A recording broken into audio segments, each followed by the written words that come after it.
За би тодорхой асуулт тодорхой хариулаарай. За энэ хүний хүн худалдаалах гэмт хэргийн асуудал яг үнэлдэ 8-9 оны үеэс нэлээд идэвхтэй яригдж эхэлсэн. Тэгээ одоо 2010 оны үед ихний том шүүх хурлууд болоод би өөрөө өмгөөлөгчөөр ус тэр шүүх хуралд оролцоо явж исэн юм хүн ба. Тэгээ энэ үеэс хойш одоо ингээд олон жил ажиглаад байхад хүний 8-ны асуудал бид ач холбогдол өгдөг. За олон улсын зээл тусламж ус авдаг. Тэгэхдээ бид нар гэмт хэргийн бүрэлдэхүүн талаасаа биеэ үнэлтийг зохион байгуулах болон хүний 8 гэдэг хоёр чинь их өөр зүйлүүд шүү дээ. Эрүүгүй үйлд чи өөрөөр тусгасан олон улсын гэрээ конвенцэн чи өөр.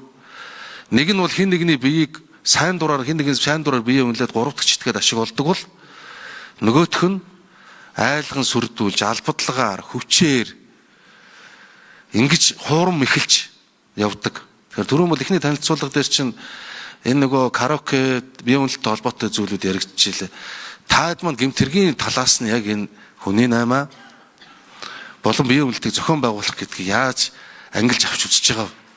Худалдаалах гэмт хэрэгтэй тэмцэж байгаа нэгжийн хувьд энэ асуудлыг зэрэг шалгаж байгаа юу?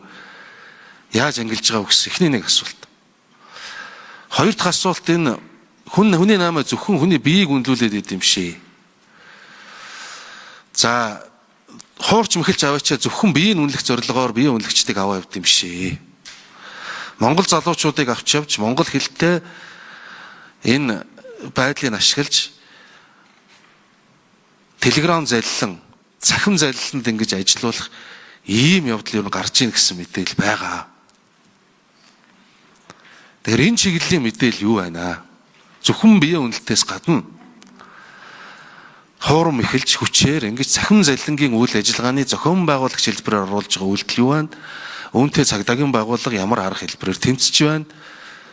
Нөхцөл байдал нь ямар вэ? Цаашдаа ямар арга хэмжээ авах төлөвлөгөө байна гэдэг ийм асуулт.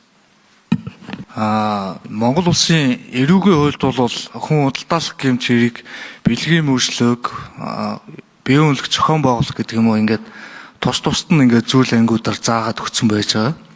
Сая миний дурдсан мэдээлэл дээр бол яг энэ нөгөө хүн худалдаалах гэмт хэргийн болон бие үнэлэх зохион байгуулах бэлгийн мөршлөгтэй холбоотой юм нөхцөл байдлыг бол товчхон дурдсан байж байгаа.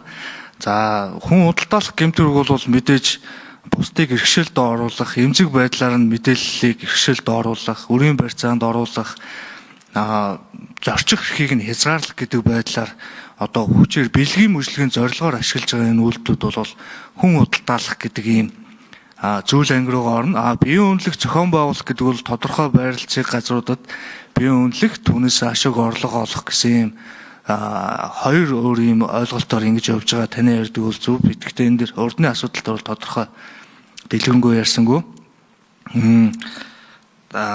Цагдаагийн байгууллагаас бол бие үнэлэх зохион байгуулах энэ сав массаж, тайч үзүүлбэртэй шөнийн цэнгийн нэг газрууд гэдэг энэ ажиллаж байгаа энэ газрууд нь одоо яг нөгөө нэг нийгмийн эмзэг бүлэг гэр орноосоо дайцсан насан туршгүй охтуудыг элсүүлдэг нэг сайн ах ихч болдог ингээд тухайн газартаа орнуулдаг хоол хүнсээр хангадаг ийм хэлбэр ингэж байж байгаа нь нөгөө талаараа нөгөө хүн худалдаалах гэмтэргийг нөгөө хохирогч болох нөгөө эрсдлийг ингээ бүрдүүлж байгаа юм нөхцөл байдал байна гэдэг үүднээс ярьсан юм.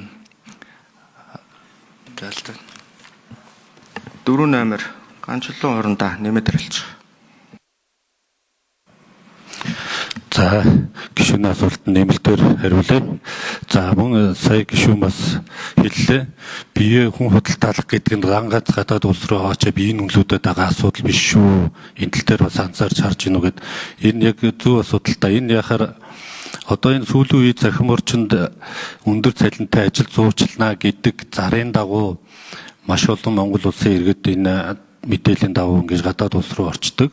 Тухайн гадаад улсд очисныхаа дараа яад вөхөр хүчээр хөдөлмөр эрхлүүлдэг. Одоо саяын мэдээлэлд хийж байхад бид бүхэн та бүхэнд сая танилцуулсан тэр Мямар улсд болохоор бүгдээр хятад улсын Мавпын санхүүжилтээр КК парк гэж энэ цогцлбор дээр бол яг энэ асуудал болсон. Монгол улсын 12 иргэнийг өндөр цалинтай ажил зуучлж ингэж аваачиж хүчээр хөдөлмөр хийлгсэн. Энэ нь ямар хөдөлмөр болсон гэхээр захим орчинд телеграм залилан гэдэг энэ ажил дээр ажиллаулаад за энэ дээр бол нийтдээ Монгол улсад телеграм залилгаар 2.1 тэрбум төгрөгийн охирол учруулсан ийм гэмтэрэг үлдэгжсэнийг эндээс тухайн улстай мэдээ солилцож тухайн гэмтэрийг таслан зогсоож Монгол улсын иргэдийг Монгол улсад ирэхэд нь бас баривчилсан байгаа. Тэгэхээр та бүхэн нэг ойлголт гарч ирэх бах. Яагаад тохирогч гिचээд одоо Монгол улсад ирэхэд нь нөгөө иргэнээ баривчилсан бэ гэд. Тухайн иргэд маань очиж ажиллаж байхдаа тухайн бүлэгт сайн дураараа илссэн 12 иргэн байсан. Тухайн бүлэгтэй хамтарч ажиллаж байсан. Тэгээ Монгол улсад ирээд Монгол улсаас иргэдээ дахин бас эндээс одоо хурж мэхэлж авч явах ийм ажил зохион байгуулж ирснийг цагдаа муулаас илрүүлээд талсан зогсоосон байгаа. За хариултыг ойлголоо. Тэгээ нэг зүйлийг яг Жангүл зэхэж хэлэхэд энэ хөөдөлтөөлөх гэм тэргийг анх яригдж олон нийт ойлголттой болж явах үед сурталчилгаа олон нийтийн ажил их сайн явж ирсэн. Тэгэд их олноороо гадагшаа гарч исэн, хууртаж бие үнэлж исэн энэ урсгал бол нэг хэсэг зогсож исэн. Одоо зөвхөн энэ хөөдөлтөөлөхийг бие үнэлэхтэй холболгүйгээр ийм гадагшаага захим залилангийн хохирогч болов гэдэг талаас нь энэ олон нийт мэдээ сурталчилгааны ажлыг идэвхжүүлэх шаардлагатай байна шүү. Ингэвэл за нэгдүгürt энэ хөөдөлтөөлөх гэм тэргийн золиос болох энэ хүмүүс маань урьдчилан сэргийлэгдэнэ. Хоёрдугаар гаднаас монгол хүмүүс суучаад Telegram болон бусад төрлийн аппликейшн ашиглаад биднийг хуурж мэхлээд идэм байх шүү гэсэн олон нийтийн ойлголт энэ захим залиланд хуурдахын эрсдэл нь бас багасх байх гэж бодож байна. Ийм учраас урьдчилан сэргийлэх чиглэлдээ энэ зүйлээ бас анхаараарай гэж хэлье.